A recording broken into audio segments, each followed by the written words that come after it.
Hola, buenas tardes. El día de hoy vamos a hablar sobre el trastorno de procesamiento sensorial, conocido como TPS, que es un tema que, aunque no figura como diagnóstico independiente en el DSM-5, tiene un impacto clínico muy real y relevante en el área de psiquiatría. Entonces, para entender el TPS, primero tenemos que entender qué es la sensopercepción, porque es el proceso que aquí falla. Según Hernández Bayona, la sensopercepción es ese proceso por el cual un estímulo se transforma en una señal eléctrica o química, se transmite al sistema nervioso central y éste la traduce, la procesa y la selecciona una respuesta. Entonces, ese proceso opera a través de tres canales. El exteroséptico, que recibe información del mundo externo como la vista, el oído o el tacto, el propioceptivo, que nos informa sobre la posición de nuestro cuerpo en el espacio, y el interoceptivo, que recoge señales internas del organismo. En el trastorno de procesamiento sensorial, el estímulo llega, pero el sistema nervioso lo procesa de forma incorrecta. La respuesta resultante es desproporcionada, insuficiente o simplemente desorganizada. Y como dice el manual, cualquier alteración de estos canales conduce a algún tipo de limitación en la vida cotidiana. Ahora bien, entonces, ¿qué pasa a nivel biológico? Lo que describe Hernández Bayona es que cada sentido tiene su propio circuito, que incluye un receptor específico, vías sensoriales ascendentes, núcleos subcorticales de relevo y un centro integrador cortical y un órgano efector. Cuando cualquiera de estos eslabones falla, la información sensorial llega distorsionada. Un dato especialmente relevante para comprender el TPS es el del tacto. El tacto tiene los vínculos más directos con el sistema límbico, la formación reticular y el sistema autónomo. Esto explica por qué las alteraciones táctiles generan respuestas tan intensas a nivel emocional y conductual, que es exactamente lo que vemos en los pacientes con TPS. Finalmente, el DSM-5 confirma esta base neurológica cuando, al hablar de trastornos del neurodesarrollo, menciona déficits en la coordinación motora, la integración sensorial y la secuenciación motora como signos neurológicos reconocidos. Bueno, el trastorno de procesamiento sensorial no existe como tal, como un diagnóstico independiente en el DSM-5, pero cabe resaltar que sí aparece descrito dentro del trastorno del espectro autista en el criterio B y TEN4 como una hiper o hiporreactividad a los estímulos sensoriales. Teniendo en cuenta esto, el DSM-5 pone como ejemplos la indiferencia al dolor, la respuesta adversa a texturas o también la fascinación por las luces. También se menciona que estas alteraciones sensoriales en el contexto de la esquizofrenia pues están asociadas a anomalías del procesamiento sensorial y también de la capacidad inhibitoria.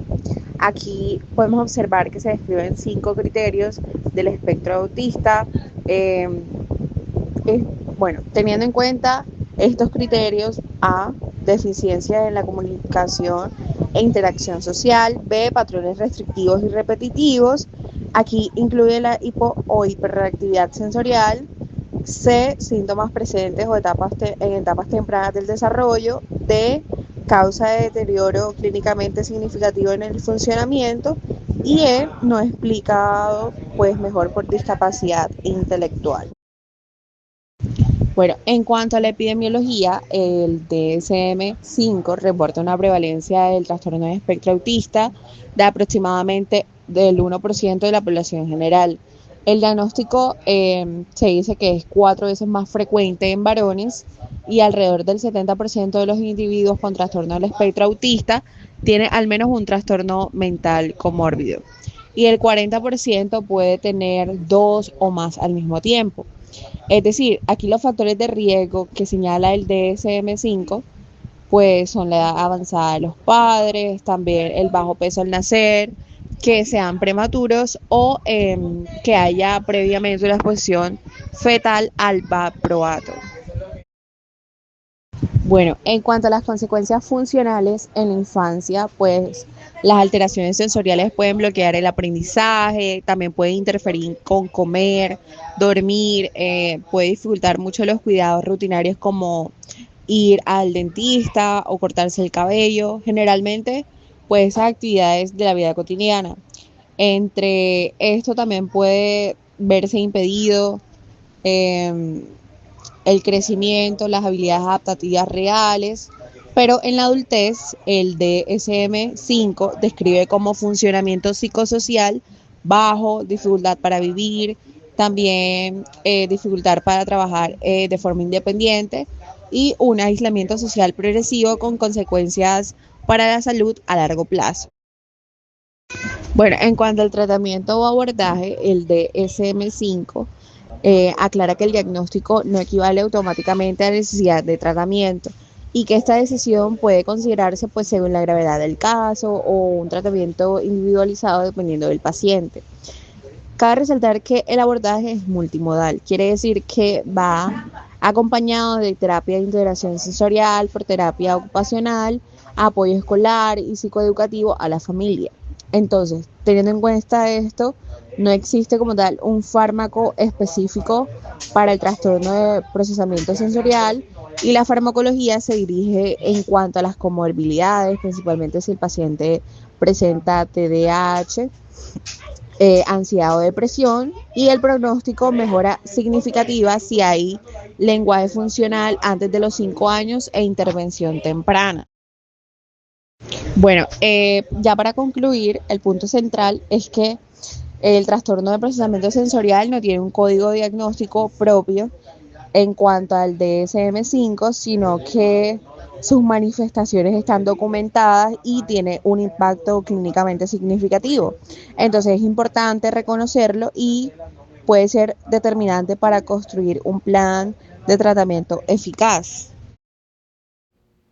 Ahora vamos a ver cómo se aplica todo lo que acabamos de explicar en un caso clínico real. Se trata de María, una niña de 4 años diagnosticada de parálisis cerebral, cuyo caso es presentado por la terapeuta ocupacional Isabel Beaudry.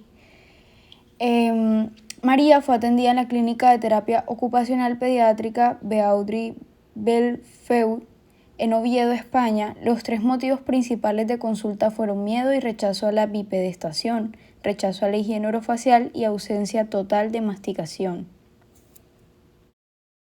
Entonces, para entender el caso es fundamental conocer la historia clínica de María. Ella nació a las 31 semanas y 5 días por una condición llamada hidrops fetalis severo con un Apgar de 3 y 5, lo cual indica compromiso importante al nacer.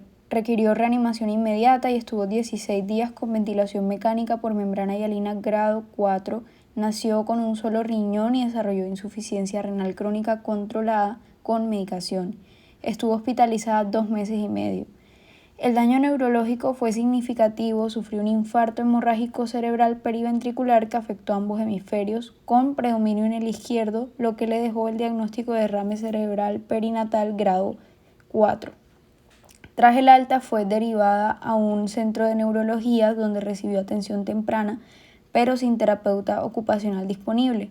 A los 3 años y 8 meses inició la escolarización e ingresó a la clínica de Beaudry Belfeu.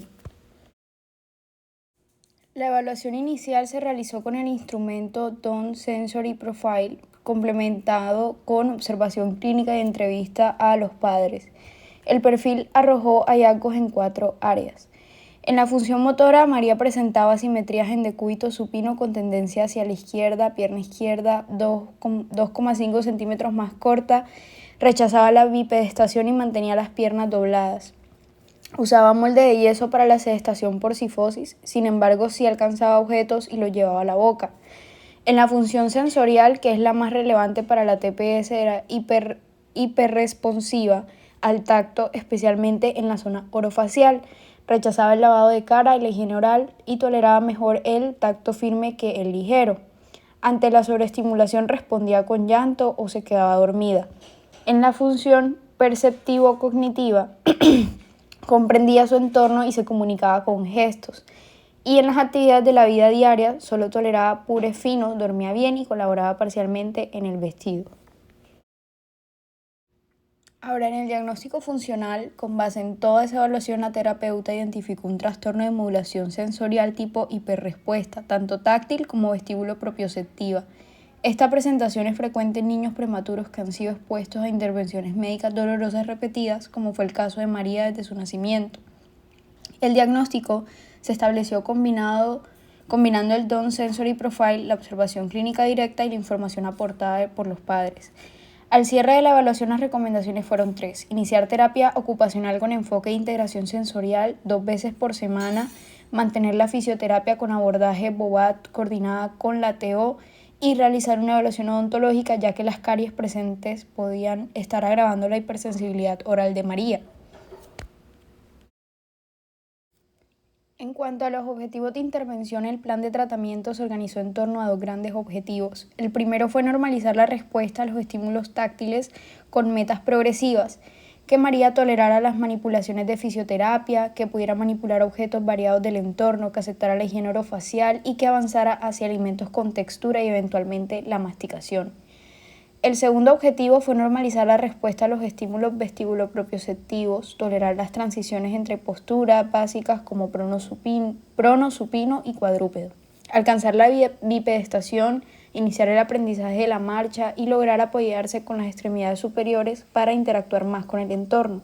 Todo esto se fundamentó con la teoría de la integración sensorial, reconociendo que en la parálisis cerebral el movimiento y la sensación no pueden tratarse de forma separada. Para alcanzar esos objetivos, la terapeuta utilizó 4 tipos de estrategias. Para regular el estado de alerta de María se usaron estímulos que ella misma buscaba instintivamente: tacto profundo sobre todo el cuerpo, movimientos rítmicos anteroposteriores, balanceo sobre balón terapéutico y estimulación oral con chupete. La investigación en integración sensorial confirma que estos estímulos propioceptivos son especialmente eficaces para promover modulación sensorial adecuada.